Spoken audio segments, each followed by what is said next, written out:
तीसरे नंबर पर होती है नीम की बंदरवाल। ये गुणी पूर्णिमा का जो दिन रहता है, चैत्री नवरात्रि जिस दिन प्रारंभ होते हैं, नया संवत्सर जिस दिन प्रारंभ होता है, उस दिन नीम के पत्ते की बंदरवाल लगती है, जो नवरात्रि के 9 दिन तक दरवाजे के बाहर लगी होती है, जिससे घर में कोई नई बीमारी प्रवेश नहीं करती, वो बीमारी बाहर निकल जाती है। इसको नीम के पत्ते की बंदरवाल। चौथे नंबर की होती है आम के पल्लव, आम के पत्ते, पीपल के पत्ते और नीम के पत्ते, इन तीनों की बंदरवाल। ये बंदरवाल दशहरे के दिन लगती है।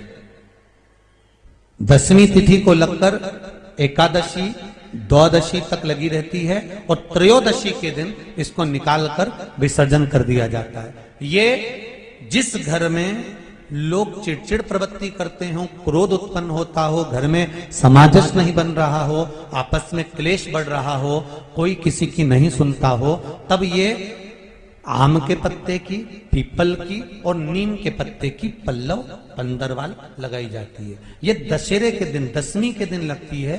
दसवीं, एकादशी, द्वादशी और त्रयोदशी के दिन इसको निकाल दिया जाता है। महाराज ये एक बंदरवाल, ये 4 तरह की बंदरवाल हमारे हिंदू धर्म में वर्णन करी गई है महाराज, जो दरवाजे पर लगाई जाती है, शुभ कार्य के लिए इसको लगाया जाता है। ये जो आप पहले दिन ही कलश स्थापना होती है और पहले दिन ही आपको ये ज्ञान हो जाए कि बच्चे पूछें कि कलश क्यों रखा जाता है, कलश के ऊपर आम के पत्ते क्यों लगाए जाते हैं, कलश के ऊपर नारियल क्यों रखा जाता है, कलश के ऊपर 9 बार मोली क्यों बांधी जाती है, मोली मतलब लच्छा नाड़ा 9 बार क्यों लपेटा जाता है नारियल के ऊपर, कलश के ऊपर जब रखते हैं।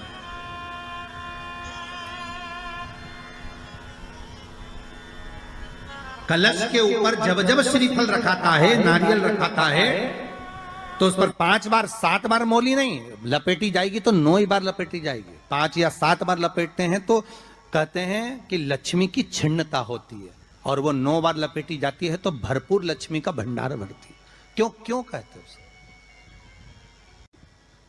भगवान कुंभ का निर्माण कर रहे हैं, भगवान कलश का निर्माण कर रहे हैं, और भगवान स्वयं ब्रह्मदेव कर रहे हैं कि आप ऐसा निर्माण कर दो जिसमें 33 कोटि देवता स्वतः विराजमान हो जाए। तो भगवान ने उस कलश का निर्माण कर दिया। अब कलश का निर्माण करा तो स्वयं भगवान ब्रह्मदेव बोले, प्रभु इस कलश के अंदर मेरा स्थान कहां है,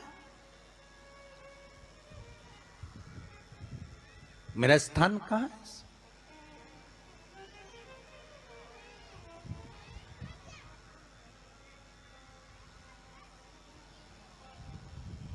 बहुत ध्यान देना महाराज, कलश का जो मुख होता है, उस मुख पर भगवान विष्णु का स्थान होता है। किसका स्थान है? भगवान विष्णु का। थोड़ा सा नीचे आओगे, जहां से कलश का मुख दबा हुआ होता है, वह जगह भगवान स्वयं शिव की होती है। किसकी जगह है? भगवान शंकर की। कलश का अग्रभाग, नीचे का भाग जहां से फैला हुआ होता है, वहां ब्रह्मा का आधिपत्य स्थापित होता है। फिर कलश का जो नीचे का भाग होता है, वो भगवान शिव और शक्ति का स्थान होता है।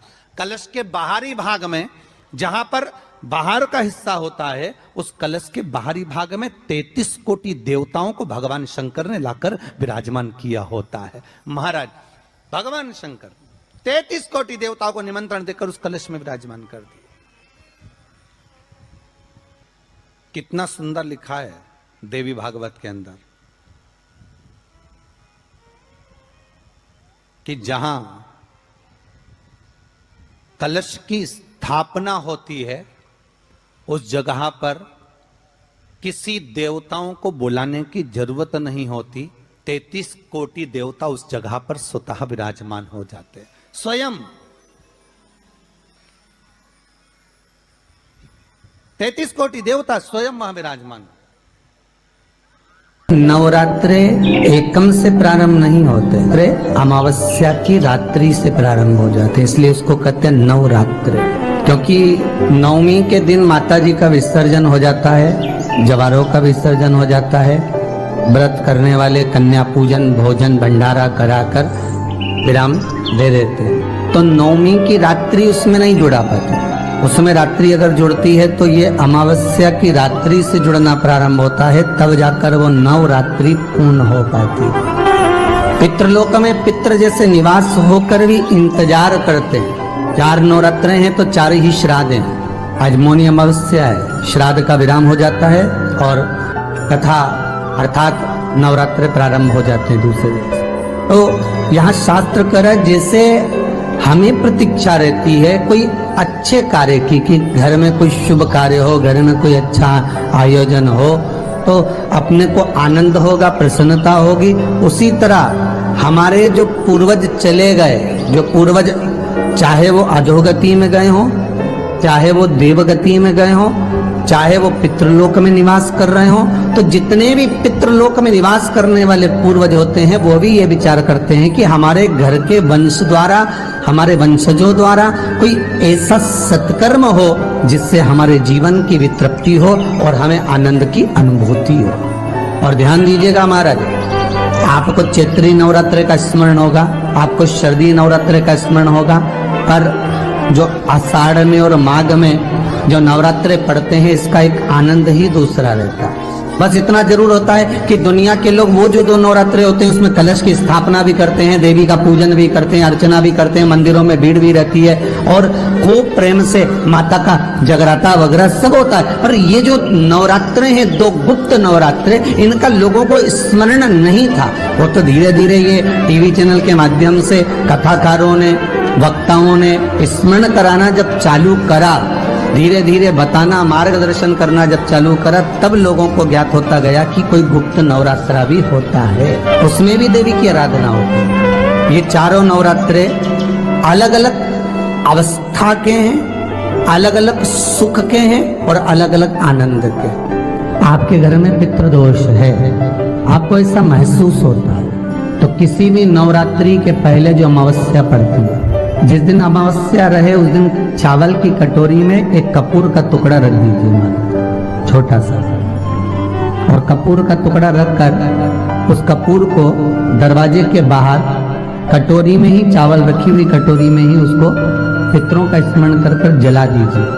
और जलाने के बाद उस चावल को कहीं भी किसी भी वृक्ष की छांव में पक्षियों के लिए डाल दीजिए। शिव महापुराण की कथा कहती है, अगर मान लो पितृ आपको कष्ट दे रहे हैं, पितृ आपको तकलीफ दे रहे हैं, कोई काम नहीं होने दे रहे हैं, या कहीं आपको ऐसा लगता है कि पितरों का दोष है, तो वो पितृ दोष देवी, अब ये जो आप करेंगे ये कब कर रहे हैं? अमावस्या के दिन आप उसको रख रहे हैं, अमावस्या के दिन उसको रखकर रात भर आपने रखा कपूर के साथ में, सुबह एकम पड़ गई, नवरात्रि लग गई, उसी दिन उसको जलाकर आपने पटक दिया।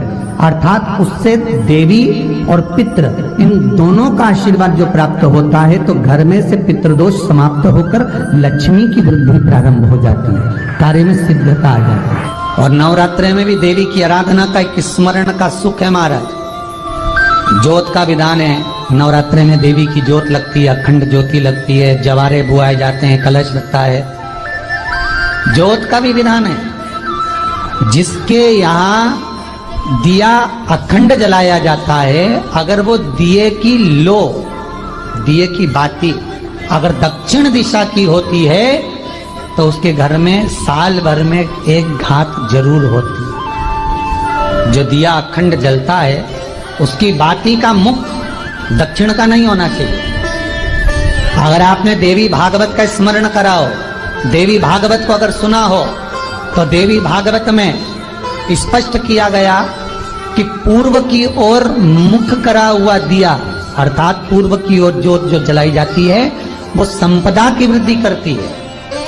पश्चिम की ओर मुख कर कर जो ज्योत लगाई जाती है महाराज, वो वैभव को देती है। और उत्तर की ओर जो मुख कर कर ज्योत जलाई जाती है, उत्तर की ओर जो ज्योत का मुख रहता है वो आयु की वृद्धि करती है, घर में अकाल मौत को रोकती है। दक्षिण की ओर ज्योत ना लगाएं, अगर आपको लगाना है पूरब की लगाएं, पश्चिम की लगाएं या उत्तर की लगाएं।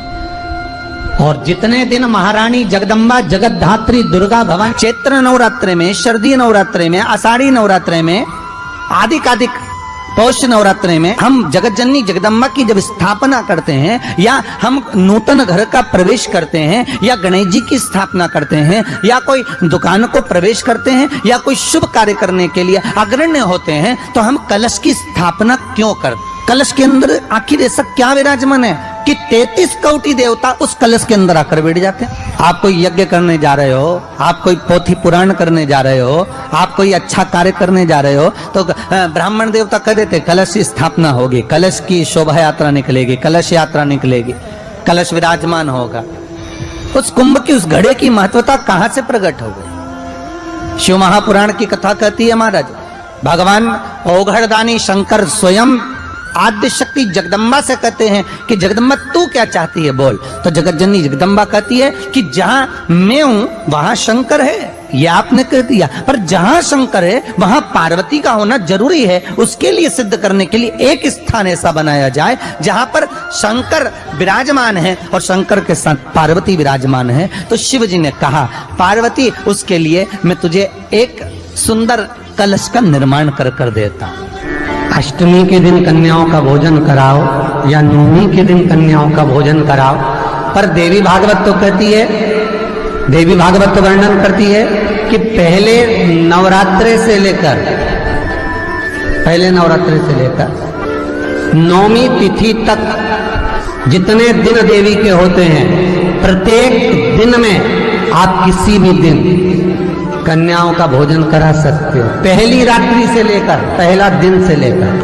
पर 9वें दिन तो सवेरे पूजन करके यज्ञ करके अनुष्ठान करके देवी को विसर्जन कर दिया, फिर नवरात्रि पूर्ण कैसे हुई? नवरात्रि की पूर्णता होती है अमावस्या की रात से गिनी जाती है। कौन से दिन से गिनते हैं? अमावस्या की रात्रि, फिर एकम की रात्रि, फिर दूज की रात्रि, ऐसे गिनते गिनते अष्टमी की रात्रि तक और नवमी के दिन सुबह तक या दोपहर तक या शाम तक, जब तक आप यज्ञ ना करें तब तक ये 9 रात्रियां पूर्ण गिनी जाती है महाराज देवी भागवत के हिसाब से पूर्णता।